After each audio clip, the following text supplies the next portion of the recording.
Hello friends, പുതിയൊരു വീഡിയോയിലേക്ക് എല്ലാവർക്കും സ്വാഗതം. ഞാൻ ഇന്ന് ജർമ്മനീൻ്റെ മാച്ച് കാണാൻ പോക്കാണ്. ഇവിടെ അടുത്ത് സ്ക്രീനിങ് ഉണ്ട് ഒരു പബ്ബിൽ. അപ്പോൾ വേറെ ആരും ഇല്ല, ഒറ്റക്കാണ് പോകുന്നത്.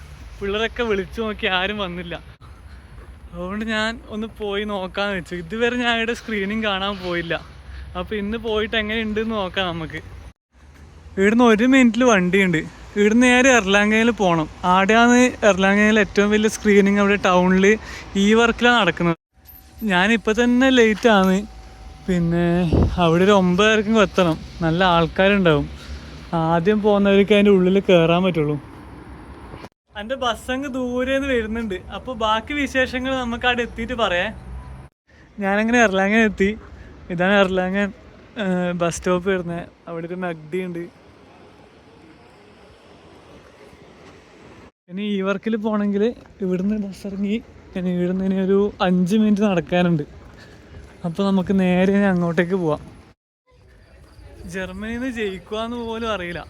നോക്കൗട്ട് റൗണ്ട് ആയതുകൊണ്ടാണ് ഇന്ന് ഇവിടെ കളി കാണാൻ പോകുന്നത്. ഇതുവരെ ഇവിടെ സ്ക്രീനിങ് കാണാൻ വന്നില്ല. അതുകൊണ്ട് ഇന്ന് വിചാരിച്ച് ജർമ്മനിയിൽ ലാസ്റ്റ് കളിയാൽ പിന്നെ ഇനി കാണാൻ പറ്റില്ലല്ലോ. അതുകൊണ്ട് ഇന്ന് പോയേക്കാന്ന് വിചാരിച്ചു. ഇത് കണ്ട നമ്മളെ യൂണിവേഴ്സിറ്റീൻ്റെ ഓഫീസാണ് ഇത്. അപ്പോൾ അതിൻ്റെ ഫ്രണ്ടിൽ സെറ്റ് ചെയ്ത് വെച്ചാൽ ഒരു ബീച്ച് സെറ്റപ്പ് ഉണ്ട്. ഇവിടെ എല്ലാ വർഷവും സമ്മറിൽ ഇതുപോലെ ആക്കാറുണ്ട്. സമയം കളയാനില്ല, വേഗം പോയേക്കാം. Steht für ein respektvolles und offenes Miteinander. Rassismus, Sexismus, Homophobie und Nationalismus.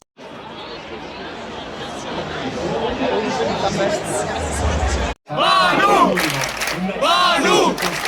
Manu! Manu! Manu! Manu! Manu! Manu! Manu! Manu! പിടിക്കേ!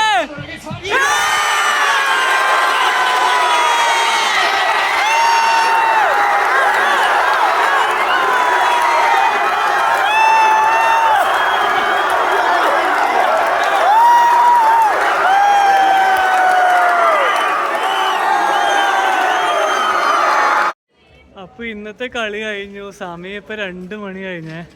ഞാൻ പറഞ്ഞില്ലേ, ജർമ്മനീൻ്റെ ചിലപ്പോൾ ഇന്ന് അവസാനത്തെ കളിയായിരിക്കും. അതേപോലെ തന്നെ സംഭവിച്ചു. അപ്പോൾ ജർമ്മനി പുറത്തായി. കുഴപ്പമില്ല, എന്തായാലും എല്ലാം പിള്ളേരല്ലേ കളിക്കുന്നത്. ഇനി എന്തായാലും നല്ല സെറ്റ് ടീമാവുമെന്ന് പ്രതീക്ഷിക്കാം. അപ്പോൾ ഇനി അടുത്ത വീഡിയോയിൽ കാണാം. അതുവരെ ബൈ. പിന്നെ നല്ലൊരു എക്സ്പീരിയൻസ് ആയിരുന്നു. ഇവരുടെ ഈ ഫാൻസിൻ്റെ കൂടെ ഇവിടെ ഇരുന്ന് കളി കാണുക വെച്ചാൽ അടിപൊളിയാട്ടോ. കളി നല്ല ആവേശമായിരുന്നു. പെനാൾട്ടിയൊക്കെ അടിപൊളി, ഒരു രക്ഷയില്ല. അപ്പോൾ ഇന്നത്തെ വീഡിയോയിൽ ഇത്രയേ ഉള്ളൂ. ബൈ.